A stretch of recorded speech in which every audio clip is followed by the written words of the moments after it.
तो बिहार में तेजस्वी यादव और राहुल गांधी दोनों ने ही SIR को एक बहुत बड़ा मुद्दा बनाया था और कहा था कि बिहार में वोटों की चोरी हो रही है। देश के 12 राज्यों में आज से SIR शुरू हो गया है। विपक्ष के नेताओं के लिए एक और नई बुरी खबर आज आ गई है। लेकिन आज हम बहुत संक्षिप्त में कुछ आंकड़ों के जरिए आपको ये बताएंगे कि आने वाले चुनाव में वोटर लिस्ट की ये सफाई कितना बड़ा असर चुनाव के नतीजों पर डाल सकती है। जरा आंकड़ों को ध्यान से देखिएगा। बिहार में 7.5 करोड़ वोटर्स हैं और वहां पर SIR के बाद 47 लाख वोटर अवैध पाए गए, यानी 47 लाख वोट वहां पर कम हो गए। यह बिहार के कुल वोटर्स का 6% है।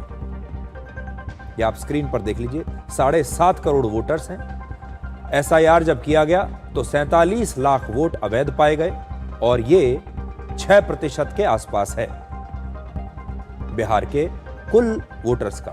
अगर इसी औसत के हिसाब से हम पूरे देश का हिसाब किताब लगाएं तो इस समय भारत में लगभग 100 करोड़ वोटर्स हैं और अगर इसमें से 6% वोटर SIR के जरिए कम कर दिए गए या काट दिए गए तो इनकी संख्या होगी 6 करोड़।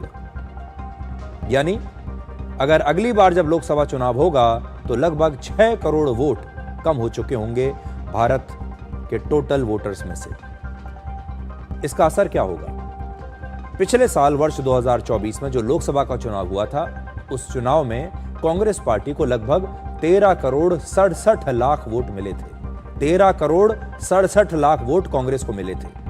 बीजेपी को 23 करोड़ 59 लाख वोट मिले थे और समाजवादी पार्टी को 2 करोड़ 95 लाख वोट उस समय मिले थे।